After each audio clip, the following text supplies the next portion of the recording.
Hello, right now it is July 11th, 2026, and it is 9:05 p.m. Basically, right now I'm making a video about Fur the Greedy Framer. The reason is Fur the Greedy Framer is still sending me ads for her weirdo, abnormal looking daughter, Zara. Basically, Fur the Greedy Framer is a predator who preys on other people's children to try to either enviously lock up my brain savant or try to force me to marry her daughter.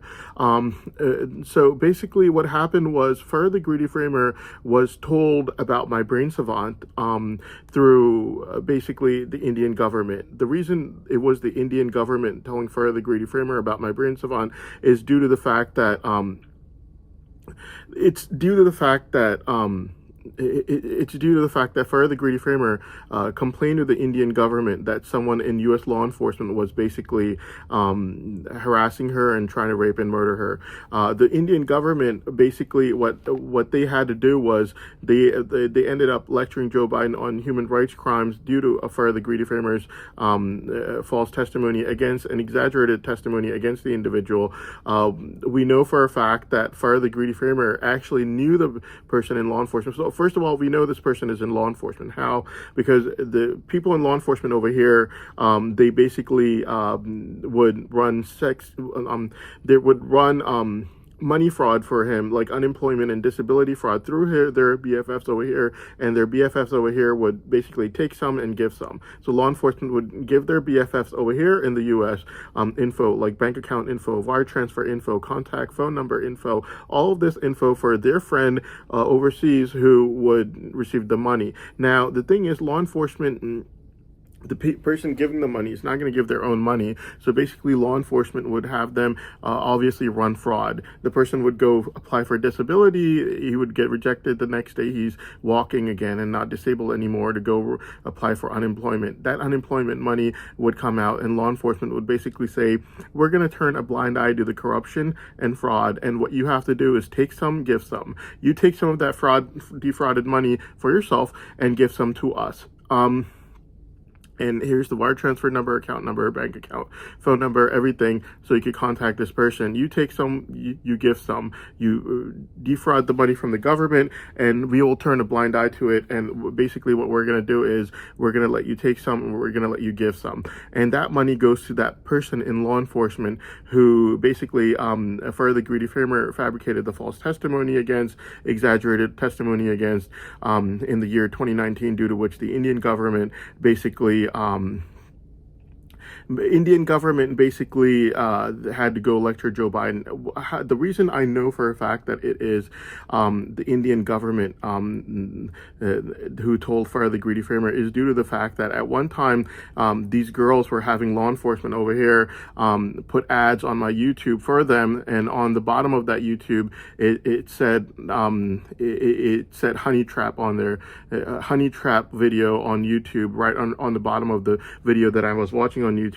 And that honey trap video on YouTube was from the Indian government. So basically Fur the Greedy Framer would find out that all these girls are running after me, and she would just be like, oh, that's just honey trap. They're honey trapping him, trying to get him into trouble. That's what they're doing.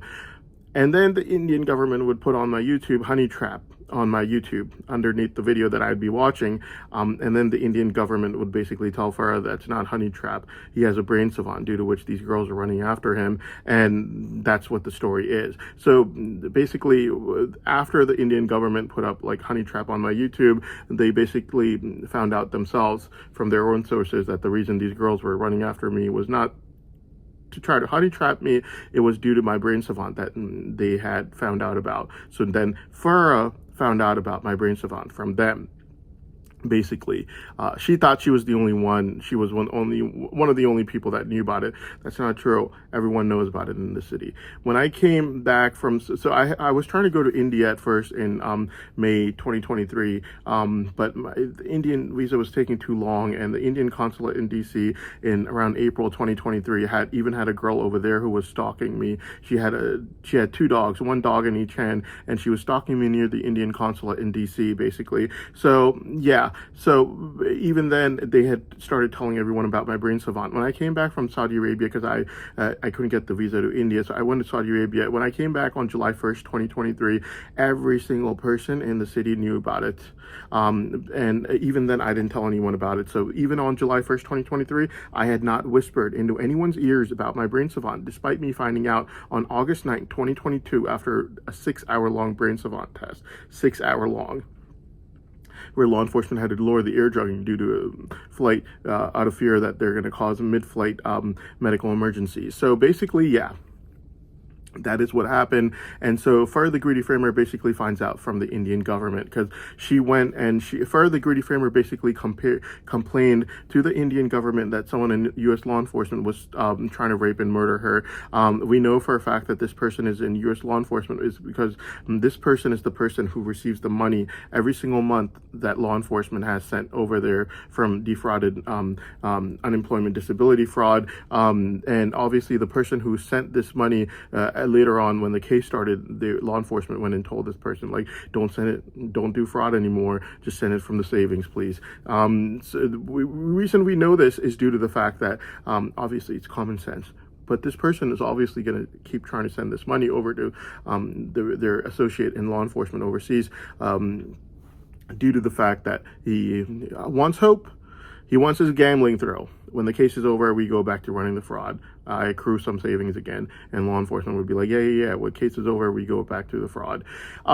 Basically, so yeah, that's how this works, and that's why we know that he is part of U.S. law enforcement. So basically, Farah the Greedy Framer went and complained to the Indian government, saying that a person from U.S. law enforcement is trying to rape and murder me. Indian government basically had to contact me and let me know that my dad's younger sister was being raped and murdered by someone in U.S. law enforcement, and they had to also go and lecture Joe Biden on human rights crimes, only for us to now find out that Farah the Greedy Framer's brother, my dad the Greedy Framer, talks to that person all day and night long, and she doesn't care. She's like, oh, that person that almost raped and murdered me.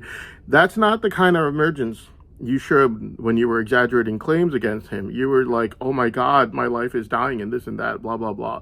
And at that time, it was something totally different, and now it's something totally different. And that's why we know that Farah the Greedy Framer was basically exaggerating at that time. So after the Indian government lets Farah the Greedy Framer know, she basically, what she does is she, in the year 2024, she starts stalking me like a predator. And throughout the entire time, what she does is she first calls someone, like a school teacher or something, and she yells at her to try to push her aside. Trying to act like she's like a close relative, even though Farah the Greedy Framer is no close relative. I don't even talk to her. There's no record of me ever talking to Farah the Greedy Framer, despite all the messages that she sent me. I never once called her. So in 2024, she leaves a voice message on my WhatsApp saying, you should call me sometime. I still didn't call her. There's no record of me ever calling her, ever, not once, not at all. No, I even if she messaged me, I only messaged her back as a reply for whatever she messaged me for. Now, I'm going to get into details for that in a second. But yeah, basically the thing about I have to talk about first is the fact that Indian government basically is the people that Farah the Greedy Framer complained to.